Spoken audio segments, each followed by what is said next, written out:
கண்ணியத்திற்குரிய சகோதர சகோதரிகளே, இப்போது நாம் வாழ்ந்து கொண்டிருக்கின்ற ஒரு காலம் என்பது கடுமையான ஒரு கோடை காலகட்டத்தில் வாழ்ந்து கொண்டிருக்கின்றோம். இந்த கோடை காலத்தினுடைய வெப்பம், வெயிலுடைய தாக்கம் என்பது பலவிதமான மாற்றங்களை மனிதர்களிடத்தில் அல்லாஹ் ஏற்படுத்தி காட்டுகின்றார். பல மரணங்கள் கோடை காலகட்டத்தில் ஏற்படுகின்றதை பார்க்கின்றோம். பலவிதமான கடுமையான நோய்க்கு தள்ளப்படுகின்றதை பார்க்கின்றோம். கோடையினுடைய அந்த வெப்பத்தை தாங்க முடியாத அளவிற்கு இரவு பகல் என்று பாராமல் மனிதன் படாத பாடுபடுகின்றதை பார்க்கின்றோம். இந்த வெப்பத்திற்காக கொஞ்சம் ஃபேன் இல்லை, ஏசி இல்லைண்டா நம்மளால தாங்க முடியல. எப்படா லீவு கிடைக்கும், கொடைக்கானல், ஊட்டி அல்லது எங்க ஆறு இருக்குது அங்க போய் ஒரு நேரம் போயிட்டு வரலாம், எப்படியெல்லாம் மனிதனுடைய மனோநிலைகள் மாறுகின்றதை பார்க்கும். அப்ப இந்த வெப்பத்தை அல்லாஹு தாலா ஏன் வருஷம் முழுவதும் ஏற்படுத்தாமல் ஒரு 2 மாதம் அல்லாஹ் கடுமையான இந்த வெப்பத்தை தருவதற்குரிய காரணம் என்ன? இதிலே நாம் பெறக்கூடிய பாடம், படிப்பினை என்ன? எங்கேயோ இருக்கக்கூடிய சூரியன், பல பில்லியன் ஒளியாண்டுகளுக்கு தூரத்தில் இருக்கக்கூடிய சூரியனுடைய வெப்பம் என்பது பகல் நேரத்தில் கொஞ்ச நேரம் வருது. அந்த கொஞ்ச நேரம் நம்மளால தாக்கு பிடிக்க முடியாத அளவிற்கு படாத பாடுபடுகின்றோம். அந்த சூரியன் ஒரு 1/2 கிலோமீட்டர் முன்னாடி வந்துச்சுன்னா உலகத்தில் மனித சமுதாயமே இருக்காது. அந்த அளவிற்கு வெப்பம் கடுமையாக இருக்கு. அப்ப இந்த வெப்பத்தை குறித்து அல்லாஹ் திருமறை குர்ஆனிலே சொல்லுகின்ற வசனங்கள் என்ன, அதிலிருந்து நம்ம பெறக்கூடிய பாடங்கள் என்ன என்பதை அறிந்துதான் ஒரு மூமின் உலகத்தில் தன்னுடைய வாழ்க்கையை அமைத்துக் கொள்ள வேண்டும். அல்லாஹ் என்ன சொல்றான்னா, ஒரு மனிதன் நல்லவனாக மாறுவதற்கு, ஒழுக்க சீலனாக அவன் தன்னை மாற்றிக் கொள்வதற்கு, தவறுகளிலிருந்து விலகி இறைவனுக்கு செய்ய வேண்டிய அந்த கடமைகளை செய்து ஒரு பரிசுத்தமான ஒரு மூமினாக, முஸ்லிமாக வாழ்வதற்கு அல்லாஹ் சொல்லுகின்ற எச்சரிக்கையே நெருப்பை பத்தி தான் அல்லாஹ் சொல்லி காட்டுகின்றான். இந்த வெப்பத்தை தான் அல்லாஹு தஆலா அதிகமாக எச்சரிக்கை செய்யக்கூடியதை குர்ஆன்ல பார்க்கிறோம். யா அய்யுஹல்லதீன ஆமனு கு அன்ஃபுஸிக்கும் அஹ்லீக்கும் நாரா. இது காஃபிர்களை பார்த்தோ அல்லது முஷ்ரிக்கீன்களை பார்த்தோ அல்லாஹ் சொல்லல. மூமின்களே, உங்களையும் உங்கள் குடும்பத்தாரையும் நரக நெருப்பிலிருந்து பாதுகாத்துக் கொள்ளுங்கள். இந்த வசனத்திலிருந்து ஒரு குடும்பத்தில் யாரெல்லாம் இருக்கிறாங்களோ, அத்தாவா இருந்தா பிள்ளைகளை நரகத்திலிருந்து எச்சரிக்கை செய்யக்கூடிய தகப்பனாக அவன் இருக்கணும். தாயாக இருந்தால் தன்னுடைய பிள்ளைகளை நரகத்திலிருந்து தற்காத்துக் கொள்ளக்கூடிய உபதேசம் செய்யக்கூடிய தாயாக இருக்க வேண்டும். கணவன் மனைவிக்கு சொல்ல வேண்டும், மனைவி கணவனுக்கு சொல்ல வேண்டும். பெற்றோர்கள் தவறான வழியில போறாங்கன்னா பிள்ளைகள் பெற்றோர்களை எச்சரிக்கை செய்ய வேண்டும். ஒட்டுமொத்த குடும்பத்துக்கும் இந்த உபதேசத்தை செய்யுங்கள் என்று அல்லாஹ் திருமறை குர்ஆனிலே சுட்டி காட்டுகின்றதை பார்க்கிறோம். நபிகள் நாயகம் அவர்களுக்கு முதல் வகை என்ன வருதுன்னா, இக்ரா பிஸ்மி ரப்பிக்கல்லதி ஹலக். அதுக்கப்புறம் கொஞ்ச நாள் வகையே வரல. சில மாதங்களுக்கு பிறகு 2வது ஒரு வகை வருது, நபியே அந்த மக்களுக்கு எச்சரிக்கை செய்யுங்கள். என்னத்தை ரசூலுல்லாஹ் எச்சரிக்கை செஞ்சாங்கன்னு பாத்தீங்கன்னா, முதல்ல ரசூல் ஸல்லல்லாஹு அலைஹி வஸல்லம் தன்னுடைய குடும்பத்தாரை கூப்பிடுறாங்க. அருமை மகள் ஃபாத்திமாவே, மறுமையில் அந்த நரகத்தை வச்சு அல்லாஹ்விடத்தில் பாதுகாப்பு தேடிக் கொள்ளுங்கள். மறுமையில் அத்தா என்று கிட்ட வந்துடாத, என்னால எதுவுமே செய்ய முடியாது என்று தன்னுடைய பெத்த மகளுக்கு ரசூல்லா சொல்லக்கூடிய உபதேசத்தை பார்க்கிறோம். அடுத்து தன்னுடைய பாட்டனார் அப்துல் மனாஃப், அப்துல் முத்தலிஃப், அவங்க குடும்பத்தை எல்லாம் ரசூல்லா கூப்பிடுறாங்க. கூப்பிட்டு என்ன உபதேசத்தை பண்றாங்கன்னா, அந்த நரகத்தை விட்டு எச்சரிக்கை செய்ய, அதை விட்டு பாதுகாத்துக் கொள்ளுங்கள். தன்னுடைய மாமி சபியா, அத்தாவோட கூட பிறந்த தங்கச்சியா அக்காவா, அவங்களையெல்லாம் கூப்பிட்டு ரசூலுல்லாஹ் உபதேசம் பண்றாங்க. அத்தா கூட பிறந்த அண்ணன் நபிகள் அப்பாஸுடைய குடும்பத்தை ரசூலுல்லாஹ் எச்சரிக்கை செய்யக்கூடியது பார்க்கும். 19 ரசூலுல்லாஹ் யாருக்கோ சொல்லாம குடும்பத்துல ஒவ்வொருத்தரையாக கூப்பிட்டு சொல்லக்கூடிய எச்சரிக்கை என்ன? மறுமையில் அந்த நரகத்தை விட்டும் உங்களை தற்காத்துக் கொள்ளுங்கள் என்று சொல்லக்கூடியது பார்க்கும். அல்லாஹ் கூட ஃபைல்லம் தஃபாலு வலன் தஃபாலு ஃபத்தகுன்னார் அல்லதி வகூதுஹ அன்னாஸ் வல் ஹிஜாரா உய்தத்தில் காஃபிரின். நரகத்தினுடைய நெருப்பு, அதனுடைய மூலப்பொருள் என்ன தெரியுமா? உலகத்தில் நெருப்பை ஏற்படுத்துவதற்கு விறகு கட்ட தேவைப்படுது, நிலக்கரி தேவைப்படுது. ஆனால் மறுமையில் அந்த நரகத்தை உருவாக்குவதற்கான மூலப்பொருள் கல்லும் மனிதனும் என்று திருமறை குர்ஆனிலே அல்லாஹ் சுட்டி காட்டுகின்றான். சொல்லிட்டு அல்லாஹ் சொல்றான், வலக்கது தரர்னால் ஜஹன்னம கசீரம் மினல் ஜின்னி வல் இன்சி. அதிகமான மனிதர்கள், அதிகமான ஜின்கள் நரகத்தினுடைய எரிபொருளாகத்தான் இருப்பார்கள் என்று திருமறை குர்ஆனில அல்லாஹ் இப்படி சுட்டி காட்டுகின்றது. அல்லாஹ்வாகட்டும் ரசூலுல்லாஹ்வாகட்டும் அந்த நரகத்தை ஒரு வரியில சொல்லல, 19 10 விஷயத்தை சொல்வது போல நரகத்தையும் ரசூலுல்லாஹ் இப்படி சொல்லாமல் அதனுடைய தோற்றம், அதனுடைய வளர்ச்சி, அதனுடைய இருப்பிடம், அதனுடைய வீரியம் எல்லாத்தையும் அல்லாஹ் தனித்தனியாக அல்லாஹ்வும் ரசூலும் சொல்றாங்கன்னா எதுக்கு இப்படி சொல்லணும்? ஏன் நரகம் இருக்குதுன்னு ஒரு வரியில் சொல்லிட்டு போலாமா இல்லையா? அப்படி சொல்லல. ஒட்டுமொத்த மனிதர்களுக்கும் ஒரு நெருப்பை பற்றிய ஒரு பயம் ஏற்பட வேண்டும். அந்த அச்சம் தான் அவனுக்கு அல்லாஹ்வின் மீது ஒரு இறையச்சம் ஏற்பட வேண்டும் என்பதற்காக அல்லாஹ்வும் ரசூலும் நரகத்தை அழகான முறையில வர்ணிக்கிறத நம்ம குர்ஆன் ஹதீஸ்ல பார்க்கிறோம். நபிகள் நாயகம் ஸல்லல்லாஹு அலைஹி வஸல்லம் அவங்க சொல்றாங்க, அல்லாஹு தஆலா அந்த நெருப்பை முதல் உருவாக்கும் போது 1000 வருஷம் எரிக்க செய்யறான். அந்த நெருப்பு எரிஞ்சு 1000 வருஷத்துல அதனுடைய கலரு வெள்ளை கலர் ஆக மாறுது. அதுக்கப்புறம் 2வது ஒரு 1000 ஆண்டுகள் அல்லாஹ் எரிக்க செய்கின்றான். அது எரிஞ்சு அதனுடைய கலரு வெள்ளையிலிருந்து கருப்பு கலராக மாறுகின்றது.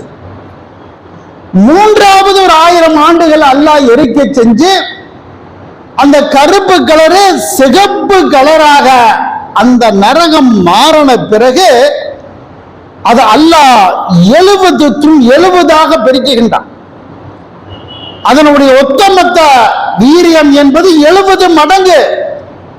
அதுல ரசூலுல்லாஹ் சொன்னாங்க, அந்த 70 மடங்குல ஒரே ஒரு மடங்கு அல்லாஹ் எடுத்து கடலிலே மூழ்கடிக்கப்பட்டு அந்த கரி துண்டதான் அல்லாஹ் ஒட்டுமொத்த உலகத்திற்கும் நெருப்பாக தந்திருக்கின்றான் என்று அல்லாஹ்வுடைய தூதர் அவர்கள் சொல்லி காமிச்சார். இந்த கோடை காலத்துல நீங்க அனுபவிக்கிறதுக்கு எங்கேயோ இருக்கக்கூடிய சூரியன், இருக்கக்கூடிய நட்சத்திரத்திலேயே ரொம்ப சின்னது சூரியன். நட்சத்திரம் பல கோடி மடங்குகளுக்கு தூரத்துல கிடக்குது. அதெல்லாம் சூரியன் இருக்கக்கூடிய இடத்துக்கு வந்துச்சுன்னா உலகம் எல்லாம் பஸ்பம் தான்.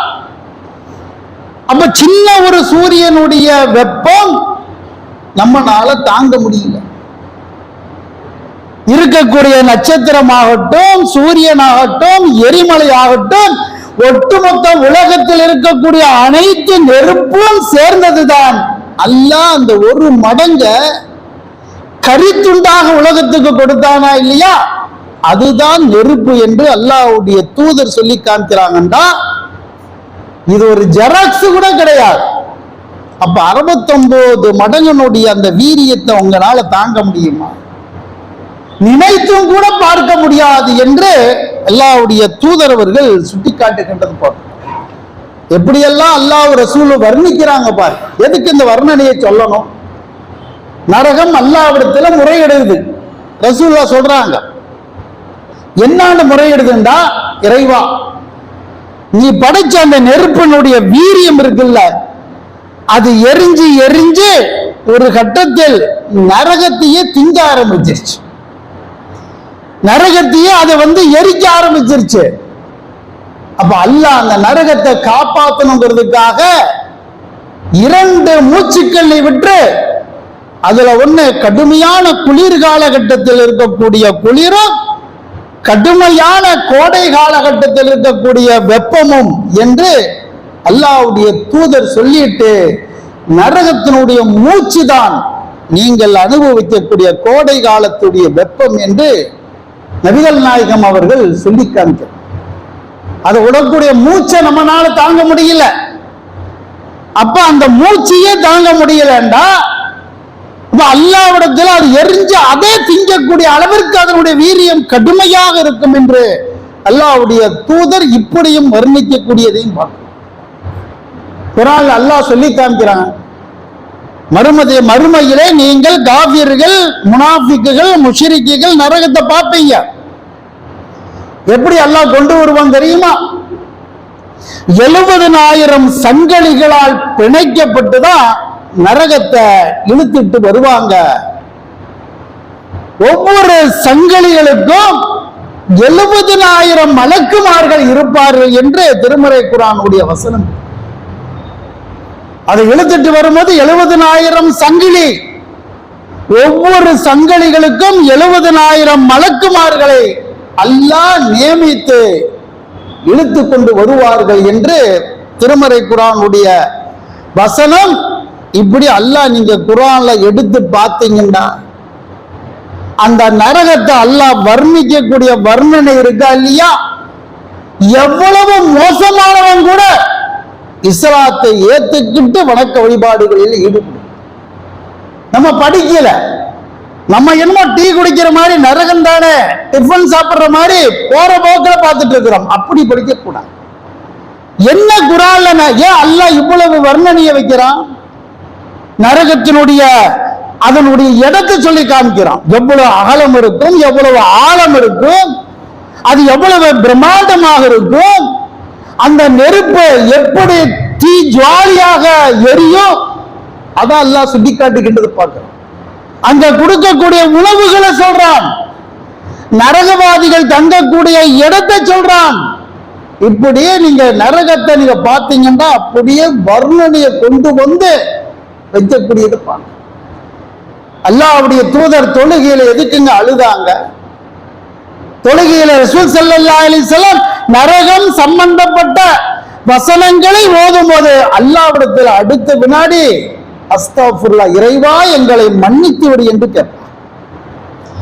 நரகத்தை குறித்த அந்த வசனங்கள் வரும்போது ரசூல் ஸல்லல்லாஹு அலைஹி வஸல்லம் உலை கொதிப்பதை போல அழுகுவார்கள். அல்லாஹ்விடத்தில் இஸ்திக்ஃபார் தேடுவார்கள், பாவ மன்னிப்பு கேட்பார்கள். பார்க்கிறோமா இல்லையா? ஏன்னா அல்லாஹ்வுடைய தூதருக்கு அல்லாஹ் காமிச்சான். மெஹராஜுக்கு போகும்போதே நபியே பாரு இதுதான் பார்த்துட்டாங்க, அதனால் அவர்களுக்கு நிம்மதி இல்லை. ரசூலுல்லாஹ் சொன்னாங்க, நான் சில காட்சிகளை பார்த்தேன், அதை மட்டும் நீங்கள் பார்த்திருந்தால் உங்கள் வாழ்நாளில் நீங்கள் சிரிக்கவே மாட்டீர்கள், அழுது கொண்டு கதறி கொண்டு இருப்பீர்கள். அதை நீங்க பார்க்கலங்கிறாங்க ரசூல். அல்லாஹ் எனக்கு காமிச்சான், எனக்கு நிம்மதி இல்லை, தூக்கம் இல்லை, அல்லாஹ்விடத்தில் அதிகம் அதிகம் நான் பாவ மன்னிப்பு கேட்கிறேன் என்று அல்லாஹ்வுடைய தூதரவர்கள் இப்படியே சொல்லக்கூடியது சொல்லிட்டு சொன்னாங்க. நரகத்திலே வைத்து ரொம்ப ரொம்ப சின்ன வேதனை என்ன தெரியுமா? என்னுடைய பெரியப்பா அபூ தாலிபுக்கு கொடுக்கக்கூடிய வேதனை தான். அவருக்காக, அவர் இந்த இஸ்லாத்துக்காக கஷ்டப்பட்டாரு, என்னை வளர்த்தினாரு, எனக்கு திருமணம் பண்ணி வச்சாரு, கடைசியில மார்க்கத்தை ஏத்துக்கிற அல்லாஹ்விடத்துல நான் கதறி அழுது கண்ணீர் விட்டு கேட்டதற்கு அவருக்கு அல்லாஹ் நரகத்திலேயே சின்ன வேதனை இருக்கிறதுலயே லாஸ்ட் வேதனை 2 செருப்பு வார்கள் அவருக்கு கொடுக்கப்படும். அந்த வாரம் போட்ட உடனேயே அவருடைய மூளை கொதிக்கும் என்று நபிகள் நாயகம் அவர்கள் சொல்லிக்காங்க. இருக்கிற வேதனையில் நான் அல்லாஹ்விட்ட கேட்டதுக்காக, நான் அல்லாஹ்விடத்திலே துவா செய்ததற்காக சின்ன வேதனை, அதுக்கே மூளை கொதிக்கும் என்று நபிகள் நாயகம் ஸல்லல்லாஹு அலைஹி வஸல்லம் அவங்க சொல்லி காமிக்கிறாங்கன்னா, இப்படி நரகத்தை பற்றி என்ன குர்ஆன் சொல்லுது? எங்கேயோ ஒரு இடத்துல எல்லாம் சொல்லல. திருமறை குர்ஆனிலே மூணா குர்ஆனை பிரிக்கிறோம். அதுல 3ல ஒரு பகுதியை நீங்க எடுத்துக்கிட்டீங்கன்னா மறுமை, நரகம், வேதனை, கதறல், கண்ணீர், இப்படித்தான் அல்லாஹ் சுட்டி காட்டுகின்றதை பார்க்கணும். இன்னைக்கு சஹாபாக்கள் நம்ம சொல்றோமே, இந்த நபி தோழர்கள் எல்லாம் இஸ்லாம் வருவதற்கு முன்னாடி என்ன செஞ்சுட்டு இருந்தாங்க? ரொம்ப பரிசுத்தமா இருந்தாங்களா? எந்த தவறும் செய்யாதவர்களாக இருந்தாங்களா? எந்த ஒரு தீங்கும் செய்யாதவங்களாக இருந்தாங்களா? எல்லா தப்பையும் செஞ்சவங்க. நம்ம கூட அந்த அளவுக்கு செஞ்சிருக்கோம். நம்ம எல்லாம் ஒரு சில பொய் பேசி இருப்போம், சில தவறுகள் செஞ்சிருப்போம். அவங்க விபச்சாரத்திலே ஊறிட்டு இருந்தாங்க. நம்ம அந்த அளவுக்கு போல. அல்லாஹ்வுக்கு இணை வைக்கிறது உச்சகட்டத்துல. டெய்லி ஒரு கடவுள், வருஷத்துக்கு 365 கடவுள். நிர்வாணமாக அல்லாஹ் அந்த கடவுளை வணங்கினா, நம்மளாச்சும் துணிமணி மாத்திட்டு கூட அவன் தர்காவுக்கு போறான். அவன் நிர்வாணமாக சுத்தனான். பெண் குழந்தைகளை துடிக்க கொலை செஞ்சான். அந்த ஒரு ஈவு எண்ணத்தை, அந்த ஈவு இறக்க குணம் நம்மள்ட்ட இருக்கு, நம்ம செய்யல. தன்னுடைய தகப்பனாருடைய 2,000 மனைவி இறந்துச்சுன்னா அந்த மனைவியை தாரனாக கொள்ளக்கூடியவனாகத்தான் சஹாபாக்கள் இருந்தார். எல்லா தப்பும், கொலை செய்வதெல்லாம் சர்வசாதாரணம், தண்ணி அடிக்கிறது, அனைத்தும் செஞ்சாங்க. இதற்கு ஆதாரம் அல்லாஹ்வே சொல்றாங்க, ஹுஃப்ரத்தின் மினன்னார், நீங்க நரகத்தினுடைய எல்லையில இருந்தீங்க. ஒரு செகண்ட் தான் அல்லாஹ் உங்களை சொர்க்கத்திற்கு கொண்டு போனா. எதை வச்சு அவங்க வந்தாங்க? ரசூலுல்லாஹ்வுடைய மதீனா மக்காவில் இருக்கக்கூடிய 13 வருஷ பிரச்சாரத்தை நீங்கள் சூரத்துல் மக்கீல எடுத்து பாருங்கள். வெறும் மறுமையை பற்றி, நரகத்தை பற்றி தான். அதனுடைய வேதனை, அங்க போனா என்னென்ன நடக்கும் இதை சொல்லி தான். தண்ணி அடிக்கிறவங்க விட்டாங்க, விபச்சாரத்தை விட்டாங்க, வட்டியை விட்டாங்க, கொலையை விட்டாங்க. எந்த அளவுக்கு ரலியல்லாஹு அன்ஹும் வல்லுஅன்ஹு, அல்லாஹ் அவர்களை பொருந்தி கொண்டார். அவருடைய நிலையை ஒரு காலகட்டத்திலும் அடையவே முடியாது என்று சொல்லக்கூடிய அளவிற்கு நபி தோழர்களாக, சஹாபாக்களாக மாறியதற்கான அடையாளம் என்ன தெரியுமா? நரகத்தை பற்றிய அந்த பயம்தான், வேற எதுவும் கிடையாது. அவர்களுக்கெல்லாம் மதீனாவுக்கு போன பிறகுதான் தொழுகையே கடமையாச்சு. மதீனாவுக்கு போன பிறகுதான் நோன்பு கடமையாச்சு. மதீனாவுக்கு போன பிறகுதான் ஹஜ், உம்ரா கடமையாச்சு. மக்கால கூட கடமையாகல. மக்காவிலேயே மாறினாங்க. எப்படி மாறினாங்க? இபாதத்தை பண்ண கிடையாது. மாறுறதுக்கு ஒரே காரணம், அந்த குர்ஆன் வசம் அல்லாஹ் ரசூலுல்லாஹ் கொண்டு வந்து கண்ணுக்கு முன்னாடி எடுத்து வச்சாங்க. அப்படியே டோட்டலா மாறினாங்களா இல்லையா? அல்லாஹ்வுக்காக ஹிஜ்ரத் பண்ணக்கூடிய அளவிற்கு மாற்றம் ஏற்பட்டது என்றால் நரகத்தை பற்றி அந்த எச்சரிக்கை என்று திருமறை குர்ஆனில் அல்லாஹ் சுட்டி காட்டுகின்றான் என்றால், அப்ப அப்படி நரகத்தை பயப்படக்கூடியவர்களாக இருக்கிறது. அல்லாஹ் கூட குர்ஆன்ல சில ஒப்பீடுகளை வைக்கிறான். அந்த ஒப்பீடுகள் உலகத்தோட பாருங்க, நம்மளுடைய உள்ளங்கள் எல்லாம் அதிரக்கூடிய அளவிற்கு அல்லாஹு தஆலா அந்த ஒப்பீடுகளை பார்க்கிற மாதிரி இல்லையா? இப்ப வெயில்ல போறோம், கடுமையான வெயில், தலைவலி, சில நேரத்துல அம்மா வரும், சில நேரத்துல கொப்பளம் வரும். அதையெல்லாம் டாக்டர்கிட்ட போய் கொஞ்சம் ஓய்வெடுத்து அதை சரி செய்து கொள்ளலாம். ஆனா திருமறை குர்ஆனில் அல்லாஹ் சொல்லி காட்டுகின்ற வசனத்தை பாருங்கள். அந்த நரகத்தில் கடுமையான வெப்பம் ஏற்படும். அந்த வெப்பம் உங்களுடைய கபாலத்தை, மண்ட ஓட்டையே கலட்டி வெளியே வீசும் என்று குர்ஆன் கூடிய வசனம். இந்த வெப்பத்துல சில கொப்பளங்கள் ஏற்படும், மொட்டை அடிச்சுக்கலாம், வெளியில போகாம பாதுகாத்துக்கலாம், சில மருத்துவத்தை பண்ணிக்கலாம். அந்த வெப்பத்தை அல்லாஹ் ஒப்பிடுகின்றான், மண்டை ஓட்டையை கலட்டி வெளியே வீசும் என்று திருமறை குர்ஆனுடைய அந்த வசனத்தை நம்ம பார்க்கணும். இந்த வெப்பத்துக்காக தண்ணிய காலையில ஒரு குளியலே, மத்தியானம் ஒரு குளியலே, அது என்ன வேண்டுமானால் செஞ்சுக்கலாம். பச்சை தண்ணியை ஊத்திக்கலாம், சவர்ல போய் உட்கார்ந்துக்கலாம். ஆனா அங்கேயும் அல்லாஹ் சில குளியல்களை நாம் ஏற்படுத்தி தருவோம். நரகவாதிகளை அல்லாஹ் குளிக்க வைப்பான். எதை கொண்டு குளிக்க வைப்பான் தெரியுமா? கடுமையான செம்பை உருக்கி அது கொதிக்கக்கூடிய தண்ணீரைத்தான் அவனுடைய தலையிலே ஊத்தப்படும் என்று திருமறை குர்ஆனுடைய வசனத்துல அல்லாஹ் சொல்லுகின்றான். துடி துடிச்சு போய் ஒரு செம்பை உருக்கி அது கொதிக்க வச்சு அது பக்கத்துல போனாலும் மூஞ்சிய பொசுக்கிறோம். அல்லாஹ் அவர்களை குளிக்க வைப்பான். மறுமையில் அவர்களுடைய தலையில் அந்த தண்ணீர் ஊற்றப்படும் என்று திருமறை குர்ஆனுடைய வசனம் இப்படி அல்லாஹ் ஒப்பிட்டு சொல்லுகின்றது. பார்க்கணும். இந்த வெப்பத்துக்கு உலகத்துல வயிற்று போக்கா, வயிற்றுல உபசமா, சர்பத்தை குடி, இளநீய குடி, கூல்ட்ரிங்க்ஸ குடி, அதுல அந்த தாக்கத்தை நாம் தீர்த்து கொள்ள முடியும். அல்லாஹ் நரகவாதிகளுக்கு சில உணவுகளை கொடுக்கிறான் பாருங்க, ஒப்பிட்டு கொடு. வர்ணனை எப்படி இருக்குதும்பா. அவர்களுக்காக அங்கே தண்ணீரை குடிப்போம். என்ன தண்ணி? இங்க இருக்கக்கூடிய சர்பத்து, இங்க இருக்கக்கூடிய இளநீ, ஜூஸா இல்ல. நரகவாதிகளுடைய வியர்வையும் அவருடைய சீலையும் அவருடைய ஜலத்தையும் கொதிக்க வைத்து அதை தான் அவனுக்கு உணவாக கொடுக்கப்படும். அந்த தண்ணீரை அவன் குடிக்க வேண்டும் என்பதற்காகவே அவர்களுக்கு தாகத்தை அல்லாஹ் அதிகப்படுத்துவான். இந்த தண்ணீரை குடிக்கிறங்கிறதுக்காகவே தாகத்தை அல்லாஹ் ஏற்படுத்தி தொண்டைய வறக்க வச்சுட்டு அந்த சீலையும் ஜலத்தையும் எடுத்து அவனுக்கு கொடுக்கப்படும். அப்படி கொடுக்கும் போது என்ன நடக்கும் தெரியுமா? குர்ஆனுடைய வசனத்துல அல்லாஹ் சொல்லி காட்டுகிறான். அல்லாஹ் காப்பாற்றும். அந்த தண்ணீர் அவன் மிரடாக அவன் குடிக்கும் போது அவனுடைய குடலு, ஈரலு, வயிறுகள் எல்லாம் துண்டு துண்டாக பொத்துக்கிட்டு வெளியே வரும் என்று குர்ஆனுடைய வசனம் சுட்டி காட்டுகின்றது. சும்மா போற போக்கில் அல்லாஹ் நெருப்பை எப்படி எல்லாம் வர்ணிக்கிறான் பார். எதை கொடுக்கிறான்? சீலையும் ஜலத்தையும் கொதிக்க வச்சு அவன் வேர்வையும் கொதிக்க வச்சு கொடுக்கப்படும். அதனை குடிக்கணுங்கிறதுக்காக தாகத்தை அல்லாஹ் ஏற்படுத்த வைக்கிறான். அதை குடிக்கும் போது உன்னுடைய கொடல், ஈரல் எல்லாமே துண்டு துண்டாக பொத்துட்டு வரும். இரண்டாவதும் சேரும், இரண்டாவதும் குதிக்கப்படும் என்று அல்லாஹ் சுட்டி காட்டுகின்றது. பார்க்க இந்த வெயில்ல சில டிரெஸ்ஸுகளை நம்ம மாத்திக்கிறோம். ரேமான்ஸ் கோட்டு போட்டு யாரும் போறது கிடையாது. பனியனு, காட்டன் பேண்ட், காட்டன் ஷர்ட், பெண்கள் வீட்டுல காட்டன் நைட்டு. நம்ம கூட என்ன செய்யறோம்?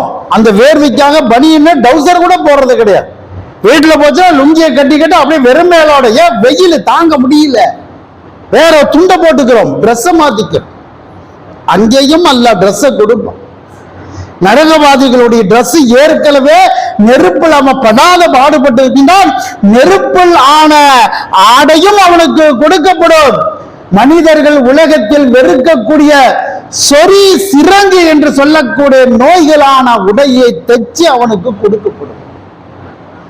இந்த உலகத்தில் ரோடு போடுறதுக்கு தார் இருக்கா இல்லையா? அந்த தாரை கொதிக்கும் போது கையில போட்டீங்கன்னா கை நாசமாயிரும். அந்த கொதிக்கக்கூடிய தாரால் ஆன டிரெஸ்ஸை தான் மறுமையிலே நரகவாதிகளுக்கு அல்லாஹ் அணிவித்து மகிழ்விப்பான் என்று சொல்லி காட்டுகிறார். ஏற்கனவே ஏசியில் அவன் இருக்கல, அவன் இருக்கிறது நெருப்புல இருக்கிறான். அந்த நெருப்புல உனக்கிற டிரெஸ், சொரி சரங்கு டிரெஸ், தாரால் ஆன அந்த ஆடையை அவனுக்கு அறிவிக்கப்படும் என்று திருமறை குர்ஆனுடைய வசனத்துல அல்லாஹ் சுட்டி காட்டுகின்றது. இந்த உலகத்துல நெருப்பு வெப்பம் எத்தனை மணிக்கு வருது? காலையில ஒரு 10 மணில இருந்து சாயந்தரம் 4 மணி வருது. அது வரைக்கும் பாத்தீங்கன்னா கடை வீதியெல்லாம் காலியா இருக்கு.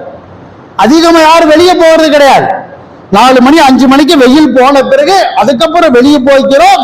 அதுக்கப்புறம் வெளியே வெயில் என்பது தனிஞ்சிருது, இரவு வந்துடுது, கொஞ்சம் காத்து, குளிர்ந்த காத்து. ஆனா அங்கத்து நிலைமை என்ன தெரியும்? அல்லாஹ் நெருப்பை அதிகம் ஆக்க ஆக்க அதனுடைய வீரியம் அதிகமாகுமே தவிர ஒரு காலகட்டத்திலும் அந்த வீரியம் என்பது குறையாது. நெருப்பு தனியும் போதெல்லாம் நரகவாதிகளை அந்த நெருப்பை ஊதுவார்கள் என்று குர்ஆனுடைய வசனம். அதிலே அவர்கள் அலறும் போது, அவர்கள் கதறும் பொழுது, அவர்கள் அந்த மலக்குமார்களுக்கு ஈவு இறக்கம் வரக்கூடாது என்பதற்காக இருக்கக்கூடிய மலக்குமார்களிலே கடினமான முரட்டுத்தனமான ஈவு இறக்கம் இல்லாத வானவர்களைத்தான் அங்கே நாம் காவலாளிகளை நாம் ஏற்படுத்துவோம் என்று அல்லாஹ் இப்படியே குர்ஆன்ல சொல்லி காட்டுகின்றது. இங்கேயும் வெப்பம் வந்துச்சுன்னா கத்துவோம். எந்த மாதிரி கத்துவோம்? காட்டுத்தனமாக கத்த மாட்டான். முடியலப்பா, அப்படி ஒரு நிதானமாக கத்துவன். நரகவாதிகளுடைய கதறல்கள் காட்டு கழுதியை போல காட்டுத்தனமாக அந்த வெப்பத்திலே அவர்கள் கதறுவார்கள். இப்படி அல்லாஹ் சொல்லி காட்டுகின்றார். இறுதியிலே பாருங்க, இந்த வெப்பத்திலிருந்து உலகத்துல நம்மை தற்காத்துக் கொள்ள முடியும். கடனை வாங்கி ஒரு ஏசியை போட்டு கூட 24 hours ஏசியில இருக்கலாம். இங்க வாழ்வதற்கு வழி இருக்கு. 2 மாசம் ஜூலை மாசம் வந்தாலும் மழை வந்துடும். ஆனா அல்லாஹ் அங்க சொல்லும் போது நீ வாழவும் மாட்ட, நீ சாகவும் மாட்ட. அவர்கள் சாகும் போதெல்லாம், அவர்களுடைய தோள்கள் கருகும் போதெல்லாம் 2வது புதிய தோல் தான். உலகத்துல அநியாயம் செஞ்சதுக்கு அல்லாஹ் என்னன்னா, நீ சாகவும் கூடாது, வாழவும் கூடாது. அவர்களுக்கு திரும்ப திரும்ப புதிய புதிய தோள்கள் வேதனையை அனுபவிப்பதற்கு என்று இப்படியே அல்லாஹ்வுடைய குர்ஆனுடைய போய் வீட்டுல குர்ஆனை எடுத்து தர்ஜுமால அந்த நரகத்தை குறித்த வசனத்தை பாருங்க, படியுங்க. உங்க மாதிரி ஒரு நல்லவன் உலகத்துல யாருமே இருக்க முடியும். உங்களுடைய வணக்க வழிபாடு சூப்பரா மாறிடும். தொழுகை இல்லாதவனா நரகம் சம்பந்தப்பட்ட வசனத்தை பாரு, சாகர வரைக்கும் நீ தொழுதுட்டு இருப்ப. தர்மம் செய்யாத கஞ்சனா இருக்கிறியா, அந்த வசனத்தை எடுத்துப்பார். அவருடைய காசு பணத்தை ஜக்காத்து கொடுக்கலையா, தான தர்மம் கொடுக்கலையா, அதை நரகத்திலே பழுக்க காட்சி முதுகிலும் அவனுடைய நெத்தியிலும் இதை வச்சுத்தானா தோல்ல நான் சூடு போடப்படும் என்று அல்லாஹ் சொல்லுகின்ற வசனத்தை பார். உம்மாதிரி ஒரு தர்மகர்த்தா உலகத்தில் எவனுமே இருக்கும்.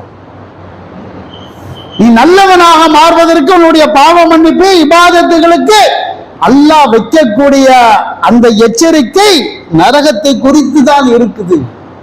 நபி தோழர்கள் எப்படி இருந்தாங்க? அவங்க எப்படி பயந்த நல்லவர்களாக மாறினாங்க? ரசூலுல்லாஹ் காலகட்டத்தில் ஒரு விபச்சாரம் செஞ்ச ஒரு நபி தோழர், ஒரு பொம்பளை, 2 பேரும் அந்த விபச்சாரம் தொழிலா செய்யல, ஒரு ஆசையில செஞ்சிட்டாங்க. செஞ்சா என்ன செஞ்சிருக்கணும்? இன்னைக்கு நிறைய பேர் தப்பு செய்யறாங்க. தப்பு செஞ்சாலும் அதை மறைப்பதற்கு என்ன வழி?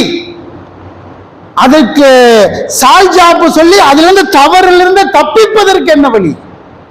ஆனா அந்த 2 பேர்த்துல அந்த பெண்மணி ஜுனைகா கோத்திரத்தை சேர்ந்த அந்த பொம்பளை விபச்சாரம் பண்ணிட்டு ரசூலுல்லாஹ்ட்ட நேரா வர்றான்.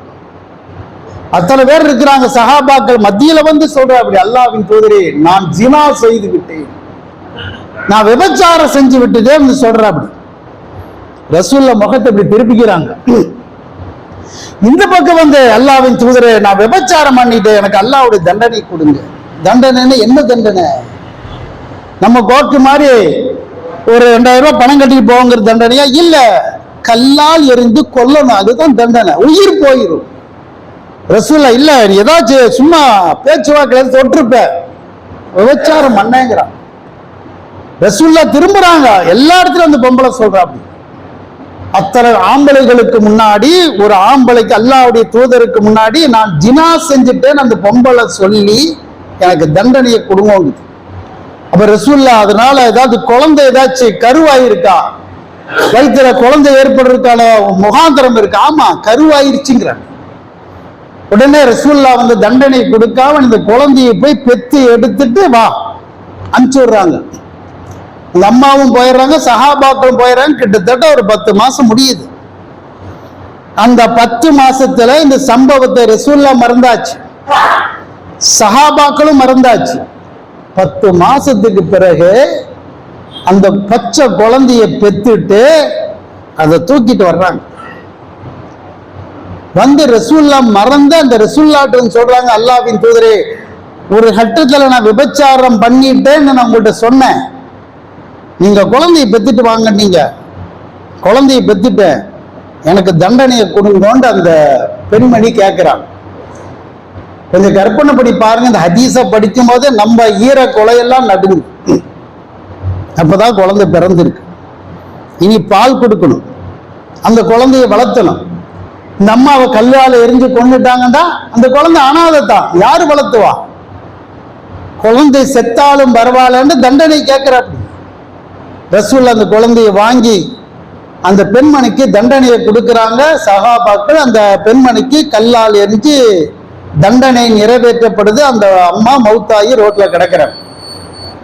நபித்தோழர் வந்து சொல்றாங்க, அல்லாஹ்வின் தூதரே, நாங்க கல்லால் எரிஞ்சோம், இந்த அம்மா இறந்துருச்சு, அதோடைய அந்த ரத்தம் அப்படி எங்க மேல பட்டுச்சு, அந்த அசிங்கமா. ஒரு நபித்தோழர் வந்து சொல்லும் போது ரசூல்லா, நீங்க சாதாரணமாக அந்த பெண்மணியை நினைச்சிட்டீங்க. இந்த மக்கால மிகப்பெரிய 70 பெரும்பாவிக மிகப்பெரிய அநியாயம் செஞ்செல்லாம் அல்லாட்ட கதறி கண்ணீர் விட்டு பாவ மன்னிப்பு கேட்பானா இல்லையா? அதையெல்லாம் இது மீறிடுச்சு. இந்த பெண்மணி அல்லாட்ட வச்சாவர், அவன் நினைச்சான் அதை மறந்திருக்கலாம், மறைச்சிருக்கலாம், யாருக்கும் தெரியாம மறைச்சிருக்கலாம். மறைக்கல. நான் மறுமையில் அல்லாட்ட தண்டனையை நான் அனுபவிக்க விரும்பல, உலகத்திலேயே நான் வந்து வாங்கிக்கிறேன், ரப்பிட்ட பரிசுத்தமாக போக விரும்புறேன். அந்த மறுமையுடைய பயங்களை எப்படி மாத்திருக்கு. அந்த பெண்மணி 70 பெரும்பாவிகள் செஞ்ச பாவம் மீறிடுச்சு. நாங்க ரசூல் ஸல்லல்லாஹு அலைஹி வஸல்லம். இந்த மாற்றத்துக்கு என்ன காரணம் நீங்க நினைக்கிறீங்க? நம்மளே எவ்வளவு தவறு செய்யறோம், மறைக்கிறோம், அது மறைக்க விரும்பல. அல்லாஹ்வுடைய பயம் மட்டும்தான். அப்ப அப்படி நம்ம நரகத்தை பயப்படக்கூடியவர்களாக, அல்லாஹ்வுடைய தண்டனையை இப்படி பயப்படக்கூடிய மூமினாக இருக்கணும். அல்லாஹ்வுடைய தூதர் கேட்ட துவாக்களிலேயே உச்சகட்ட துவா குர்ஆன்ல ஒண்ணு இருக்கா இல்லையா? அதுதான் இருக்கிறது ஹையஸ்டா. என்ன துவா? நிறைய பேத்துக்கு தெரியாது. அல்லாஹ்ட்ட கேட்கறாங்க, ரப்பனா ஆத்தினா ஃபித் துன்யா ஹஸனத்தும் வ ஃபில் ஆখিরাতি ஹஸனத்தும் வ கினா அஸாபன். ஹஜ் உம்ராக்கு போனா இது அதிகமா கேட்க. என்ன அர்த்தத்தை அல்லாஹ் சொல்றான்? இறைவா, இந்த உலகத்துல எனக்கு அருள் புரி, என் வாழ்க்கை முழுக்க முழுக்க நரகத்துக்குரிய வாழ்க்கையே இருக்கக்கூடாது. இந்த உலகத்துக்கு உன்னுடைய அருள், உன்னுடைய பாதுகாப்பு இருந்தாதான் அங்கிருந்து நான் தப்பிக்க முடியும். அதே போல மறுமையில் உன்னுடைய அருள் வேணும். அநியாயக்கார முஷ்ரிக்கினே காஃபியர்கள் நரகவாதியினுடைய பட்டியலை கொண்டு மறுமையில் என்னை நிறுத்திடாத, அங்கேயும் உன்னுடைய அருள் வேணும். மூணாவது, நரக நெருப்பை விட்டு எங்களை பாதுகாப்பாய. குர்ஆன்ல இருக்கா இல்லையா? இதான ரசூலுல்லா அதிகமாக அல்லாஹ்ட்ட கேட்கணும். எப்படியெல்லாம் அல்லாஹ் கேட்க சொல்றான்? ரப்பனா மா ஹலகத ஹாதா பாத்திலன் சுப்ஹானக வகீனா அஸாபன் நார். மூமின்களிலே சிலர் இருப்பார்கள், அவன் எப்படி அல்லாஹ்ட்ட பாவம் நரகத்தை விட்டு பாதுகாப்பு கேட்பான் தெரியுமா? ஏதோ ஒரு தொழுகையில மட்டும் கேட்க மாட்டான், சஜிதால மட்டும் கேட்க மாட்டான், அஜ்ல உமரால போய் கேட்க மாட்டான். நின்ற நிலையிலும் அமர்ந்த நிலையிலும் படித்த நிலையிலும் அல்லாஹ்ட்ட கேட்டுட்டே இருப்பார், இறைவா நரக நெருப்பை விட்டு எங்களை பாதுகாப்பாயகன்னு கேட்பான். அப்படி இருக்கும் நமக்கு. போற போக்குல ஒரு வெள்ளிக்கிழமை கேட்கறது ஒரு தொழுகையில கேட்கறது அல்ல, நின்றுட்டும் படுத்துக்கிட்டும் நடந்துகிட்டும் இப்படி அல்லாஹ்விடத்தை நரகத்தை குறித்து அவர்கள் அதிகம் கேட்பார்கள் என்று அல்லாஹ்வுடைய தூதர் அவர்கள் சொல்லி காமிக்கிறாங்கன்னா, இப்படி இந்த வெயில் நம்மளை அப்படியே மாத்தணும். இந்த கோடை காலகட்டத்தில் நீங்க அனுபவிக்கக்கூடிய வேதனை, இந்த வெயில நீங்க பெறக்கூடிய கஷ்டங்கள் துன்பங்கள் எல்லாமே அந்த ஒரிஜினல் நரகத்தை குறித்த அச்சம் நமக்கு வேண்டும். நம்முடைய வாழ்க்கையை அல்லாஹ் புரட்டி போட வேண்டும். இருக்கிற தவறுகளை விட்டு அல்லாஹ்ட்ட அதிகமாக பாவ மன்னிப்பு கேட்கக்கூடியவர்களாக இருக்கும். அதிகமான தஹஜ்ஜுத் தொழுகை, அதிகமான தான தர்மங்கள், அதிகமான வணக்க வழிபாடுகள் என்று நம்மை மாற்றிக் கொள்வதற்கு அல்லாஹ்வுடைய கடிவாளம் என்பது நரகம். அப்படி நரகத்தை அஞ்சக்கூடிய மக்களாக அல்லாஹ் நாம் அனைவரையும் ஆக்கி அருள் புரிவானாக. வாஹிரத்தாவான அல்ஹம்துலில்லாஹி ரப்பில் ஆலமீன். அல்ஹம்துலில்லாஹி ரப்பில் ஆலமீன். கண்ணியத்திற்குரிய அல்லாஹ்வுடைய நல்லடியார்களே, நபிகள் நாயகம் ஸல்லல்லாஹு அலைஹி வஸல்லம் அவர்கள் ஒரு கட்டத்தில் சஹாபாக்களுக்கு ஒரு செய்தியை சொன்னாங்க. என்னுடைய உம்மத்துல 70,000 பேர் மறுமையில் கேள்வி கணக்கு இல்லாம சொர்க்கத்துக்கு போவாங்க. அவன் நரகத்தையே பார்க்க மாட்டான், அல்லாஹ் அவன் எந்த கேள்வியும் கேட்க மாட்டான், பைபாஸ்ல அப்படியே சொர்க்கம் தான். அப்ப அந்த சபையில் இருந்த உகாசா என்று சொல்லக்கூடிய நபித்தோழர் இருந்துச்சு, அல்லாஹ்வின் தூதரே, அந்த 70,000 பேத்துல என்ன ஒருத்தனாக ஆக்கிறதுக்கு நீங்க அல்லாஹ்ட்ட துவா செய்யுங்க. ரசூலுல்லாஹ் துவா செய்யறாங்க. அடுத்தடுத்து எல்லாருமே எந்திரிக்க ஆரம்பிச்சுட்டாங்க. அப்ப ரசூலுல்லாஹ் என்னுடைய பரிந்துரை என்பது ஒரு ஆளுக்கு தான், இந்த உகாசாக்கு முடிஞ்சிருச்சு. அப்ப 69,999 பேர் யாரு? அந்த தகுதியை ரசூலுல்லாஹ் சொல்றாங்க பாருங்க, அதுதான் உச்சகட்ட தகுதி. அவர்களுக்கு எவ்வளவு பெரிய கஷ்டங்கள் துன்பங்கள் எது வந்தாலும் கூட குர்ஆனுடைய சில வசனங்கள் ஓதி மந்திரிச்சு பார்ப்பதற்கு கூட அல்லாஹ் அனுமதி கொடுத்தான். அதை கூட அவர்கள் செய்ய மாட்டார். எவ்வளவு பெரிய கஷ்டங்கள் வந்தாலும் ஹஸ்புனல்லாஹ் வ நிஅமல் வக்கீல், அல்லாஹ்விடத்தில் உறுதியாக இருப்பார்கள், அல்லாஹ்விடத்தில் மட்டும்தான் கேட்பார்கள். அவ்வளவு பெரிய உச்சகட்டம் என்று நபிகள் நாயகம் அவர்கள் சொன்னாங்கண்டா அந்த பட்டியல நம்ம போடணும். ரசூலுல்லாஹ் கூட சொன்னாங்க, நீங்க இறைவா சொர்க்கத்துல டக்குன்னு இப்படி கேட்காதீங்க, நரகத்தில் நுழையாமல் சொர்க்கத்துக்கு போறதுக்கு என்ன வழி? 70% கரெக்டா இருந்தா 30 சரியில்லைன்னு நரகத்தை கொஞ்ச நாள் வேதனை அனுபவிச்சு இப்படி போகக்கூடாது. நம்மளால தாங்க முடியாது. ஒரு உலகத்துல தீக்குச்சி கையில பட்டு அது நெருப்பு பட்டாலே துடி துடிச்சு போயிடும். அந்த நெருப்பை தாங்க முடியாது. அப்ப எப்படி அல்லாஹ்ட்ட கேட்கணும்? இறைவா நரகத்துக்குள்ள நுழையாம நேரடியா சொர்க்கத்துக்கு போகணும். இந்த 70,000 லிஸ்ட என்னைய ஒருத்தனா ஆக்கு என்று இப்படி அல்லாஹ்விடத்தில் கேட்கக்கூடிய மக்களாக அல்லாஹ் நரகத்தை நுழையாம சொர்க்கத்துக்கு போகக்கூடிய பாக்கியத்தை நாம் அனைவருக்கும் அல்லாஹ் தந்துருவானாக. வாஹிரு தாவானா அல்ஹம்துலில்லாஹி ரப்பில் ஆலமீன்.